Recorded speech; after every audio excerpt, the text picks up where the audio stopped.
The following story has been brought to you by StoriesToInspire.org. It was before the Holocaust, just days before. They made an arrangement for a Chatan and Kala. They met only one time. They made arrangement that they should get married, two wonderful families. There was already news that the Germans were coming, but nobody knew how bad it was going to be. Nobody dreamt of the nightmare that was going to unfold in all of the different lands in Eastern Europe. Nobody ever had even a dream of what was going to happen. So they made a wedding, Chatan and Kala, and they danced that night. They were misameach. And everybody knew what was coming on, and everybody gave extra joy and simcha because people were nervous and they had great fear. The couple, after the wedding, they went home. The Kala said to the Chatan, "If you think that I'm remaining here with you, you have to be crazy. I will not remain here one night.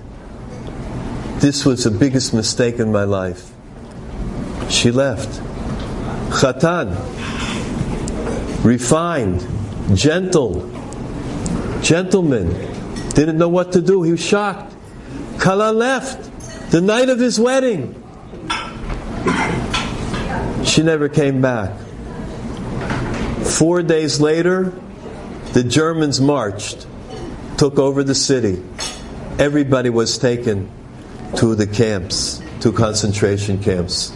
Chatan, broken-hearted, without a place in this world, broken, shivrei lev, shivrei luchos, broken on the ground. He goes into Auschwitz. He stays there, survives miraculously all the years.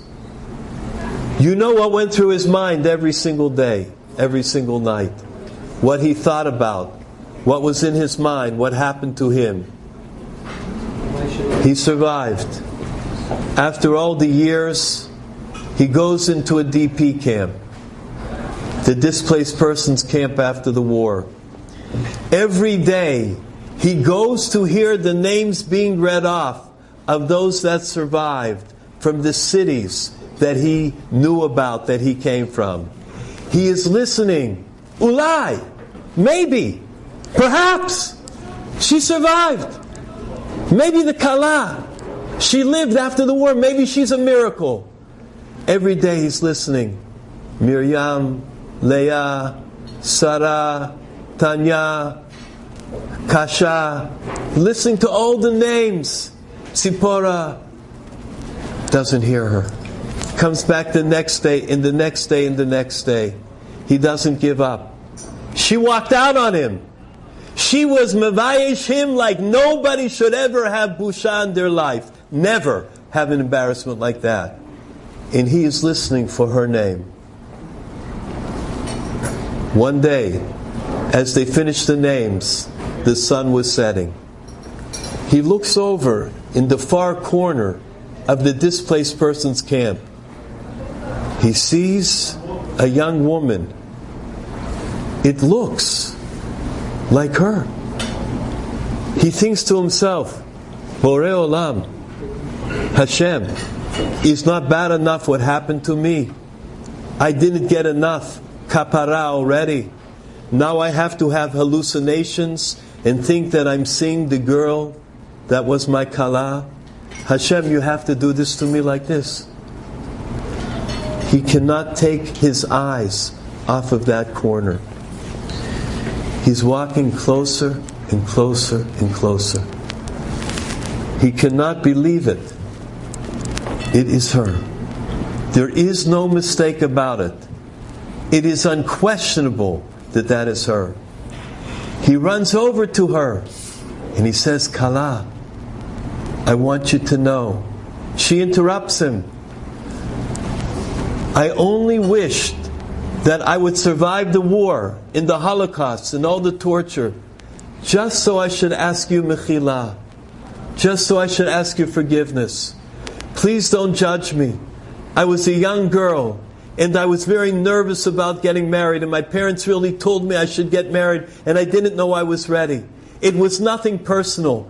You're the best chatan that I could ever have in my life. You're a prince. You're a ben Torah. I looked up to you so much, but I didn't have the koach to stay. I just wished all the years that I could ask you mechila. The chatan says to her, are you kidding me? You know the only thing that kept me alive, the entire Holocaust, the whole Shoah, the torture in the numbers, and all of the beatings, in starvation, in the freezing. Only one thought kept me alive. Ulai, maybe I will be zochet to see you once again in life. Only once. They started to talk to each other. They shared what nobody in this world could ever imagine sharing.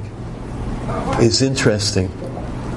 Rabbi Gifter, Zecher Tzadik Livracha, says, the name of the month that Tisha B'Av falls out on, the worst calamity, is Av, Father. The closest meeting between two people is at a time of great emotion and tsar. This couple met in that displaced person's camp. On the spot they decided they want to have a Rav, to be Mesader Kiddushin. They're already married, just to put the ring on again. They came to New York. They had Sheva Brachot that they were never zochet to have. Can we imagine that the Chatan forgave the Kala, walking out on him the night of the wedding? Believe me, people did stuff to me. Wives and husbands insulted each other, and maybe did things not so nice. But I guarantee you nobody in this room, and nobody in Queens, and nobody wherever had somebody walk out on them the night of the chuppah in front of the entire city, in front of all the community. But they forgave each other. But they loved each other. They looked away from it. They said, Zelo Chashuv. It don't matter. All the past, it doesn't matter. Only matters where we're at right now. Everybody here. Enjoyed this story? Come again. Bring a friend.